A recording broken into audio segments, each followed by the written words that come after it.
R. Le débarquement, présenté par Luisa Fernanda Elandia Giraldo.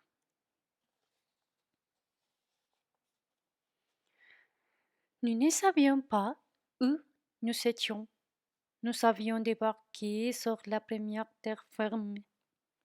Alors que nous nous avancions vers la plage, un Asiatique en boxer short bleu clair a accouru vers notre bateau. Il nous a répété en vietnamien de débarquer et de détruire le bateau.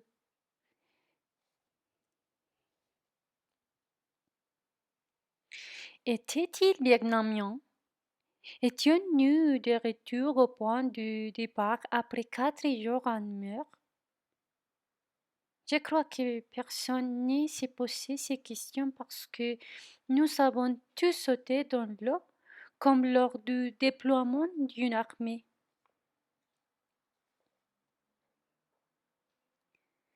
L'homme a disparu au milieu de ces chaos pour toujours. Je ne sais pas pourquoi j'ai gardé si clairement l'image de cet homme ou pas des courses dans l'eau, les bras en l'air, les poings frappant dans les vides avec un cri d'urgence que le vent n'a pas transporté jusqu'à moi.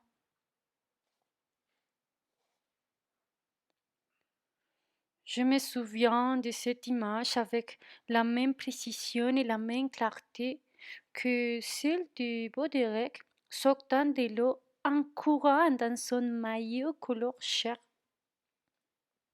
Pourtant, je n'ai vu ces messieurs qu'une seule fois pendant une fraction de seconde, contrairement à la fiche de Baudelaire que je croisais tous les jours pendant des mois. Tous ceux qui étaient sur les ponts l'ont vu, mais personne n'oserait le confirmer avec certitude. Il était peut-être un de ces morts qui ont vu des bateaux repoussés vers la mer par les autorités locales.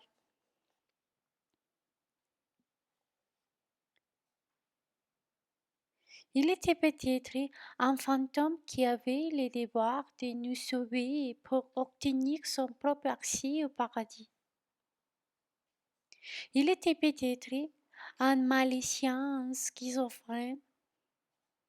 Il était peut-être un touriste du Club Med qui voulait briser la monotonie de ses vacances.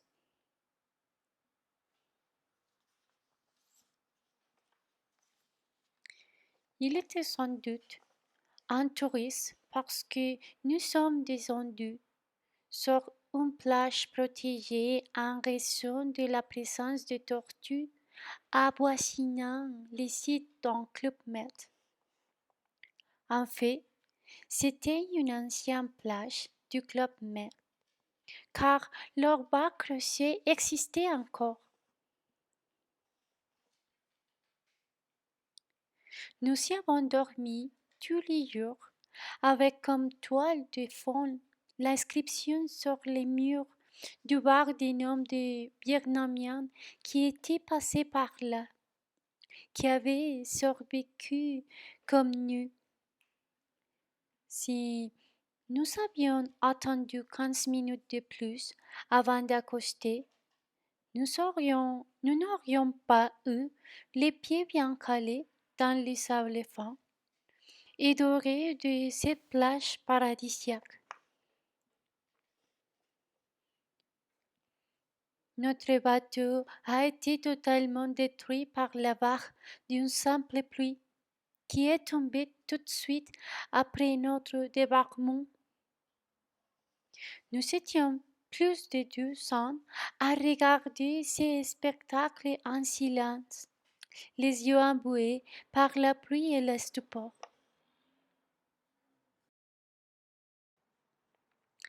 Les planches de bois sautillaient l'une après l'autre sur la crête des vagues, comme d'un numéro de nage synchronisé.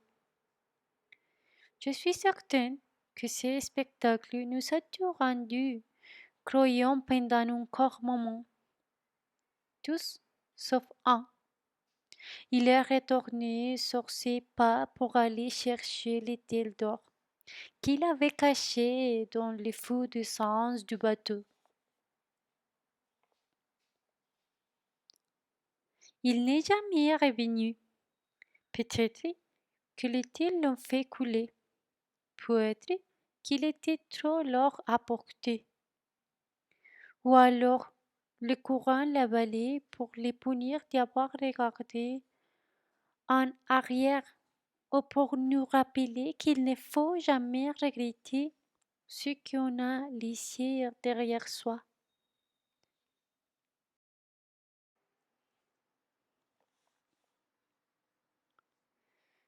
Ces souvenirs expliquent certainement pourquoi je ne quitte jamais un endroit qu'avec plus d'une valise.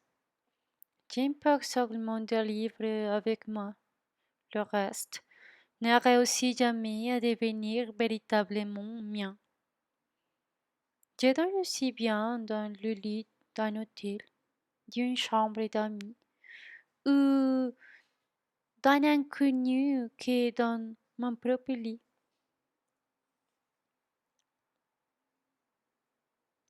En fait, je suis toujours heureuse de déménager. Ainsi, j'ai l'occasion d'alléger mes biens, de délaisser certains objets afin que ma mémoire puisse devenir réellement sélective, qu'elle puisse se souvenir uniquement des images qui restent lumineuses derrière les paupières fermées. Je préfère me souvenir de mes chatouillements intérieurs, de mes étourdissements, de mes hésitations, de mes changements, de mes manquements. Je les préfère puisque j'ai pu les modeler selon la couleur du temps, alors qu'un objet reste inflexible, figé, encombrant. Fin.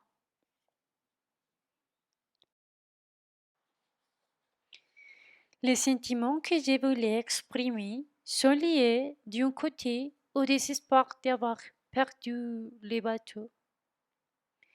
D'un autre côté, je voulais montrer la bonheur d'être dans différents lieux et l'humilité avec qui s'exprime.